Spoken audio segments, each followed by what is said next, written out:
Hi friends. இன்னைக்கு என்னோட பையன் வழக்கம் போல என்னைய ரொம்ப டார்ச்சர் பண்ண ஆரம்பிச்சுட்டாங்க. எனக்கு சப்பாத்தி வேணும்னு கேட்டான். சாப்பிட்றதுக்கு சப்பாத்தி வேணும்னு கேட்கறது தப்பில்ல. ஆனா அது பூரி மாரி புஸ்ஸுன்னு உப்பி வரணும் அப்படின்னு சொல்றாங்க. எப்படிங்க நம்ம சப்பாத்திய எண்ணெய் இல்லாம பூரி மாரி உப்பி வர வைக்கிறது அப்படின்னு எனக்கும் தெரியல. நானும் பல விதத்தில பல பல குக்கிங் புக்கெல்லாம் பார்த்து ரெஃபர் பண்ணி ஏதோ எனக்கு முடிஞ்சத வச்சு ஒரு சப்பாத்தியையுமே நல்லா சுட்டு குடுத்துட்டேங்க. அதுவுமே நல்லா சப்பாத்தி வந்து பூரி மாரின்னு புஸ்ஸுன்னு உப்பி கொண்டு வந்து இருந்ததுங்க. சரி இதோட நம்ம வந்துட்டு இதுக்கு அழகு சேர்க்கணும்னு சொல்லி கொஞ்சம் வார்னிஷ்லாம் அடிச்சு, ஆயில்லாம் அப்ளை பண்ணி, நெய்யெல்லாம் அப்ளை பண்ணி கொண்டு வந்து குடுத்தா, சப்பாத்தி ஏன் இவ்ளோ சின்னதா இருக்கு? எனக்கு பெருசா சோலாபூரி சைஸ்ல தான் வேணுன்றாங்க.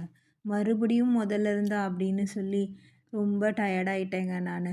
இதே மாதிரி டார்ச்சர் பண்ற பையன் உங்க வீட்லயும் இருந்திருந்தா எனக்கு கமெண்ட் பண்ணுங்க. இந்த வீடியோ உங்களுக்கு பிடிச்சிருந்துச்சுன்னா லைக் பண்ணுங்க, ஷேர் பண்ணுங்க. மறக்காம நம்முடைய சேனலுக்கு சப்ஸ்கிரைப் பண்ணுங்க. நன்றி, வணக்கம்.